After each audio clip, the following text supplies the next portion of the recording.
गिद्धौर दुर्गा माई, बाबा धनेश्वर नाथ के ई पवित्र भूमि के नमन करिए। भगवान महावीर के ई ज्ञान भूमि पर अपने सबके अभिनंदन करिए। मंच पर विराजमान सभी वरिष्ठ महानुभाव और विशाल संख्या में हमें आशीर्वाद देने आए हुए मेरे प्यारे भाई और बहनों, मैं इस तरफ देख रहा हूं, पूरा हुजूम का हुजूम अभी आ रहा है।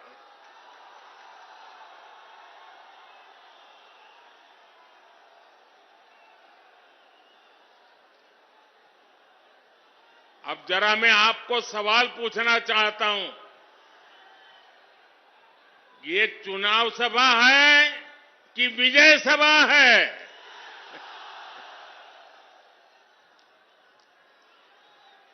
आपने कमाल करके रख दिया आज। आज जमुई की इस खूबसूरत धरती पर उमड़ा ये जन सैलाब बता रहा है जनता का मूड क्या है। जुमई से बीजेपी और एनडीए के पक्ष में उठी ये हुंकार बिहार के साथ ही पूरे देश में गूंज रही है। जमुई, नवादा, मुंगेर, बांका के साथ साथ बिहार की सारी 40 सीटें एनडीए के खाते में देने का आप बिहार वासियों का निर्धार, मैं इस निर्धार को नमन करता हूं। और इसलिए पूरा बिहार कह रहा है, फिर एक बार,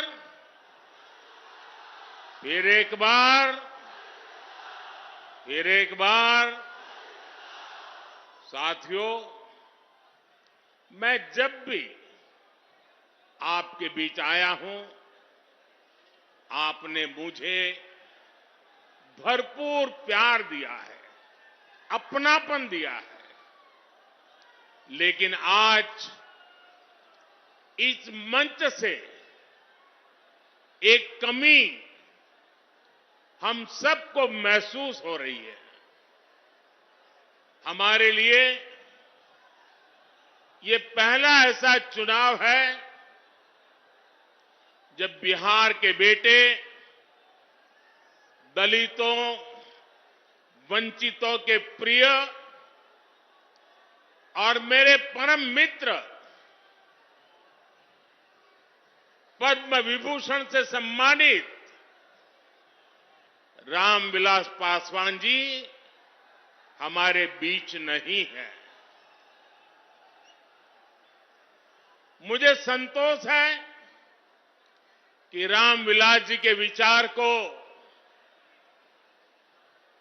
मेरा छोटा भाई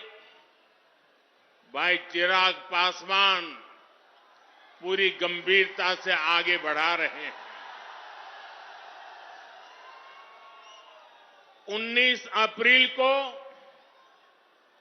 आप एनडीए को जो समर्थन देंगे, आप भाई अरुण भारती जी को जो एक एक वोट देंगे, वो रामविलास जी के संकल्पों को मजबूती देगा। साथियों, बिहार की धरती पूरे देश को दिशा दिखाने वाली रही है। बिहार की इस धरती ने आजादी की लड़ाई में और स्वतंत्र भारत की नींव मजबूत करने में बहुत बड़ी भूमिका निभाई है। लेकिन दुर्भाग्य से बिहार के सामर्थ्य के साथ आजादी के बाद 5-6 पीढ़ियों के साथ यहां न्याय नहीं हो पाया। बिहार को एनडीए गठबंधन बहुत ही परिश्रम से एक बड़े दल से बाहर निकालकर लाया है। हमारे नीतीश बाबू की इसमें बहुत बड़ी भूमिका रही है। अब समय आ गया है कि बिहार और तेज गति से विकास करे। इसलिए 2024 का चुनाव बिहार और भारत के भविष्य के लिए बहुत निर्णायक है। ये चुनाव विकसित बिहार के सपनों को पूरा करने का चुनाव है। ये चुनाव विकसित भारत के संकल्प को मजबूत करने का चुनाव है। आज एक और कांग्रेस और आरजेडी जैसी पार्टियां हैं जिन्होंने अपनी सरकार के समय पूरी दुनिया में देश का नाम खराब किया था। दूसरी ओर बीजेपी और एनडीए हैं जिसका एक ही लक्ष्य है, विकसित भारत का निर्माण, खुशहाल बिहार का निर्माण। आप याद करिए 10 साल पहले दुनिया में भारत को लेकर क्या राय होती थी। कांग्रेस के राज में भारत को कमजोर और गरीब देश माना जाता था। छोटे छोटे देश आज जो आटे के लिए तरस रहे हैं, उनके आतंकी हम पर हमला करके चले जाते थे। और तब की कांग्रेस दूसरे देशों के पास शिकायत लेकर जाती थी। मोदी ने कहा, ऐसे नहीं चलेगा। भारत वही महान पाटलिपुत्र और मगध वाला भारत है। भारत वही चंद्रगुप्त मौर्य वाला भारत है। आज का भारत घर में घुसकर मारता है।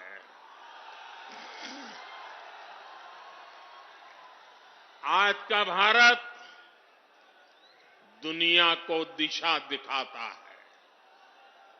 अब दुनिया देख रही है कि केवल 10 वर्षों में भारत की साख और भारत की हैसियत आज कैसे बढ़ी है। आज भारत दुनिया की 5वीं सबसे बड़ी अर्थव्यवस्था बन चुका है।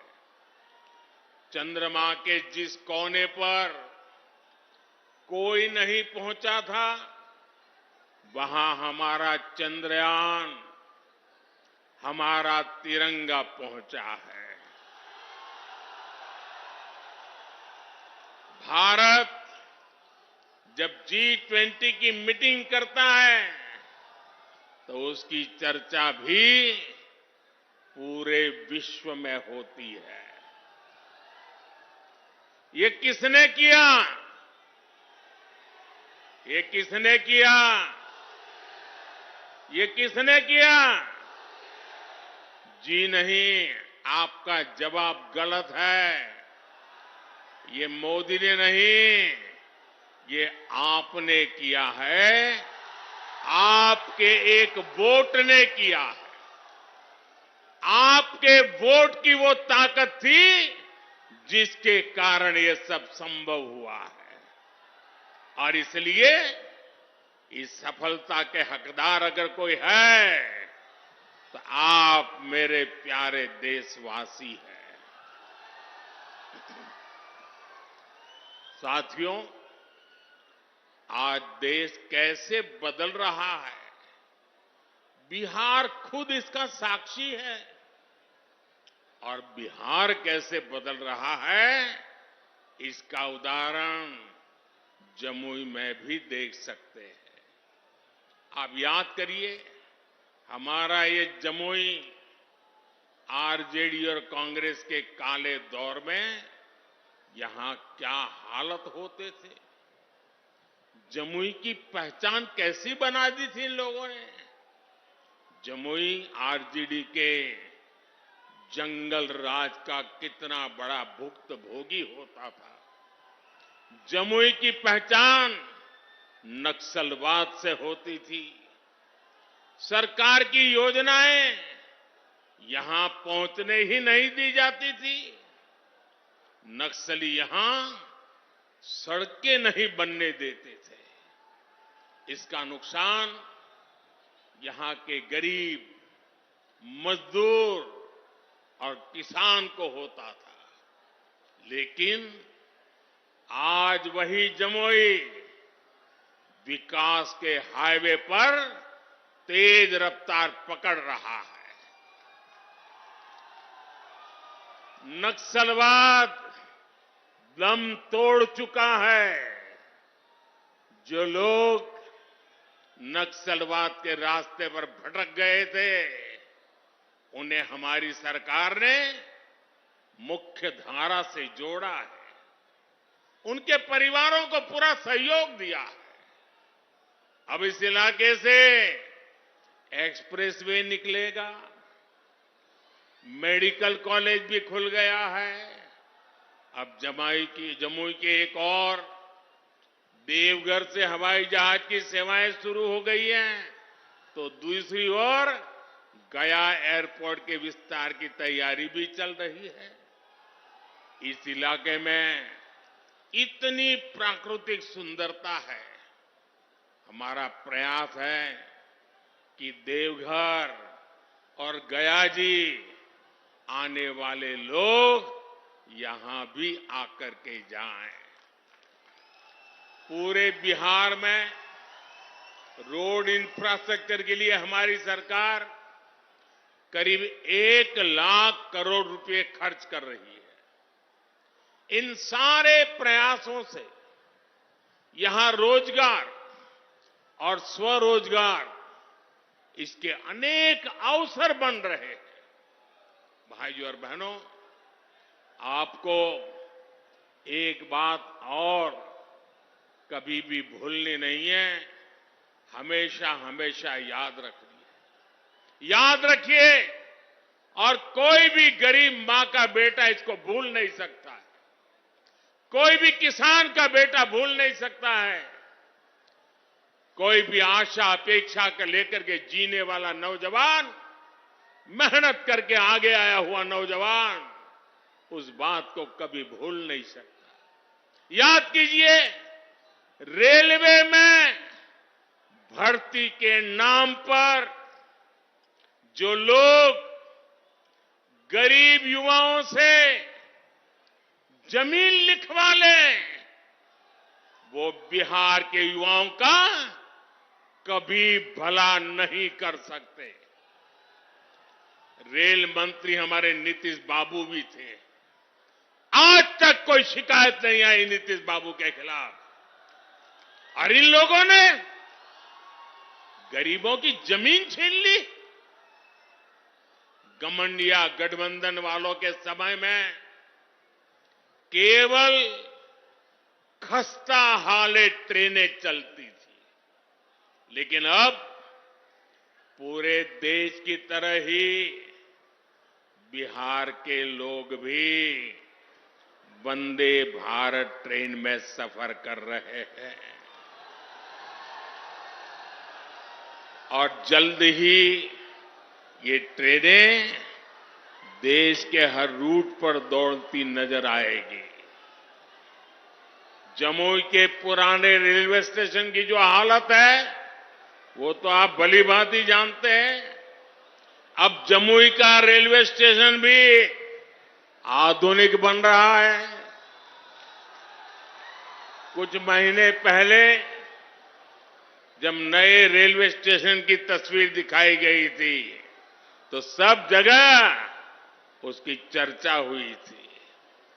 वो दिन दूर नहीं जब बिहार के बड़े रेलवे स्टेशन भी एयरपोर्ट्स की तरह सुविधा युक्त होंगे। साथियों, अभी नीतीश बाबू बता रहे थे कितने सारे काम हुए हैं। भाई चिराग बता रहे थे कितने सारे काम हुए। हमारे सम्राट जी बता रहे थे कितने सारे काम हुए।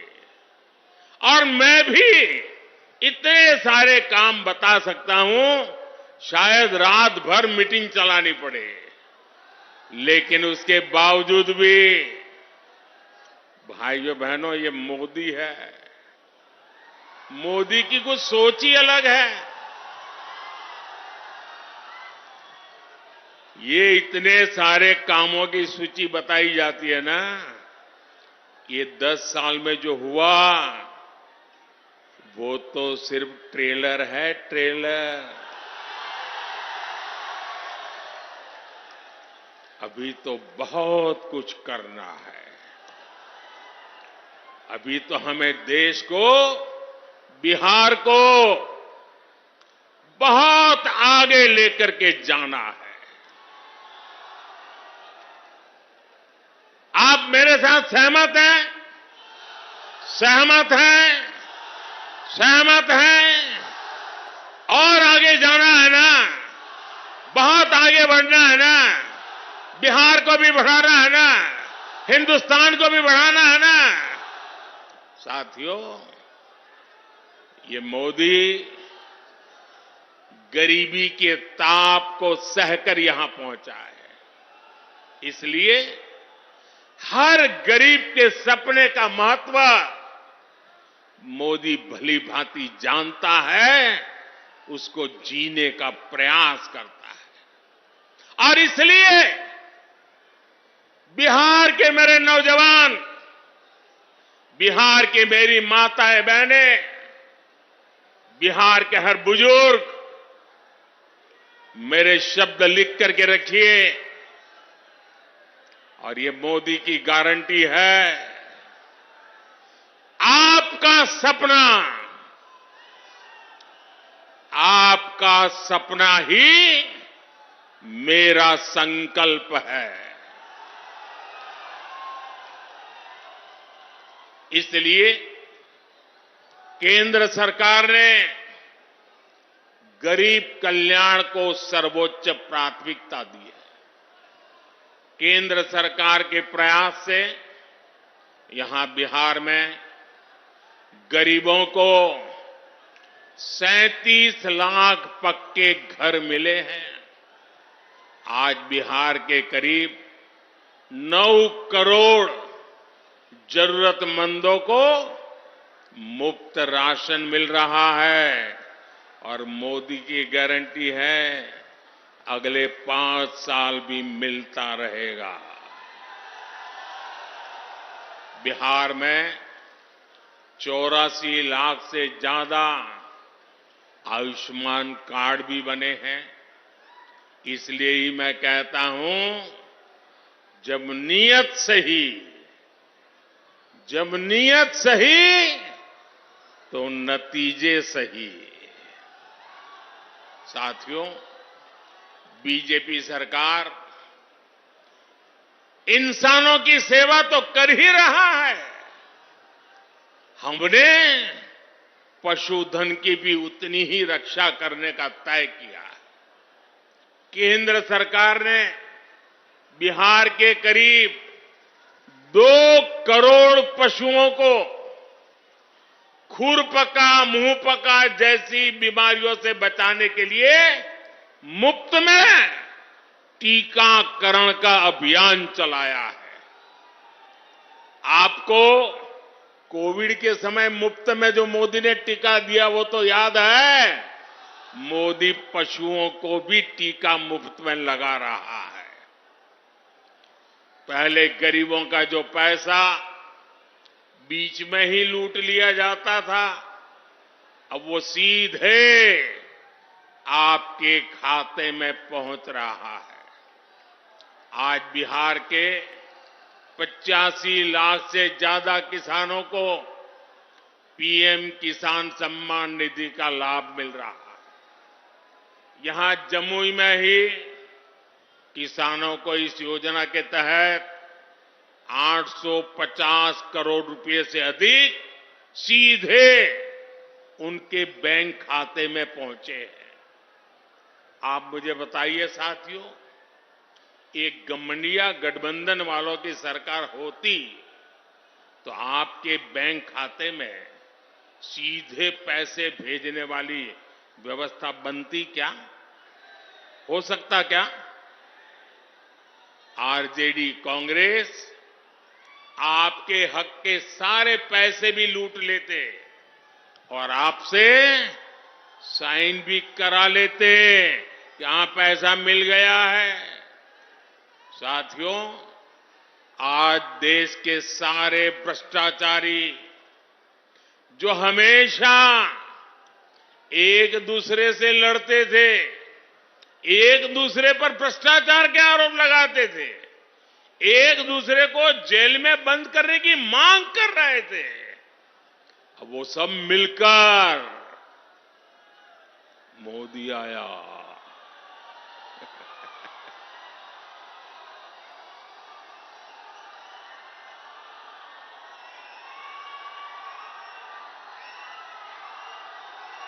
भ्रष्टाचारी कान खोल करके सुन ले, ये मोदी नहीं आया, 140 करोड़ देशवासियों का भ्रष्टाचारियों के प्रति गुस्सा निकल करके आया है। और इसलिए ये मोदी के खिलाफ अनाप शनाप पता नहीं क्या क्या बोलते हैं। साथियों, मैं कहता हूं भ्रष्टाचार हटाओ। मोदी कहता है भ्रष्टाचार हटाओ, वो कहते हैं भ्रष्टाचारी बचाओ। आप मुझे बताइए, भ्रष्टाचार हटना चाहिए कि नहीं हटना चाहिए? इस देश से भ्रष्टाचार जाना चाहिए कि नहीं जाना चाहिए? हर स्तर पर से भ्रष्टाचार जाना चाहिए कि नहीं जाना चाहिए? जिन्होंने लूटा है उन्होंने लौटाना पड़ेगा कि नहीं पड़ेगा? साथियों, ये कौन लोग हैं जो भ्रष्टाचार के खिलाफ इतनी बड़ी लड़ाई का विरोध कर रहे हैं?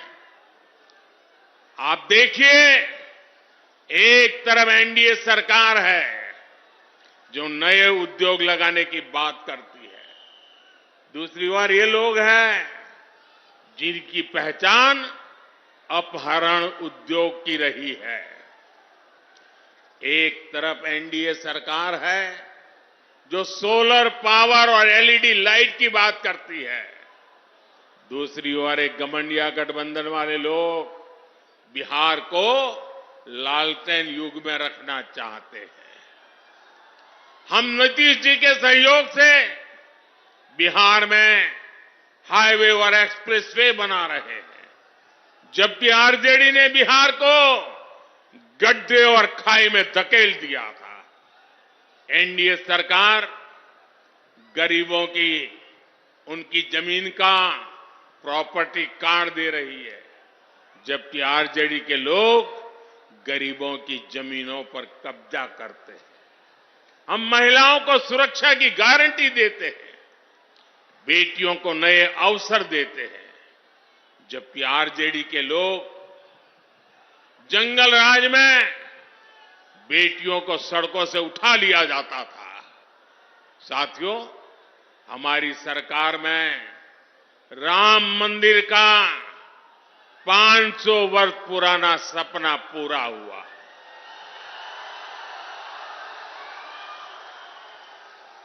जबकि यही आरजेडी कांग्रेस ने राम मंदिर ना बने इसके लिए पूरी ताकत लगा दी थी। आज भी ये लोग राम मंदिर का उपहास उड़ाते हैं, अपमान करते हैं। साथियों, कांग्रेस हो या आरजेडी, इन्होंने हर मौके पर बिहार और बिहारी गौरव का अपमान किया है। यही कांग्रेस और आरजेडी की जिसने कर्पूरी ठाकुर का अपमान किया था।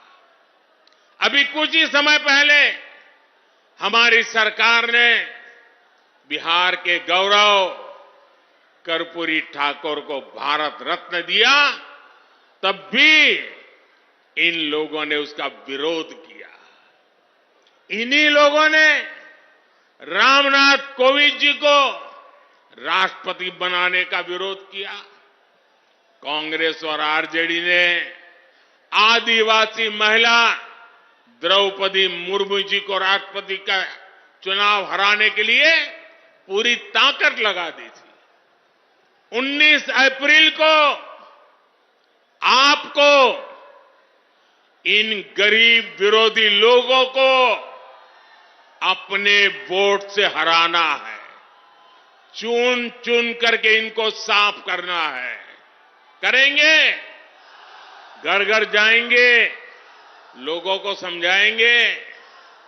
आपको मेरा एक और काम करना है, घर घर जाकर लोगों को बताएं, मोदी जी आए थे, मोदी जी ने अपना प्रणाम भेजा है। मेरा प्रणाम पहुंचा देंगे, हर परिवार में मेरा प्रणाम पहुंचेगा। ये आपकी गारंटी, तो मेरी गारंटी है विकास की।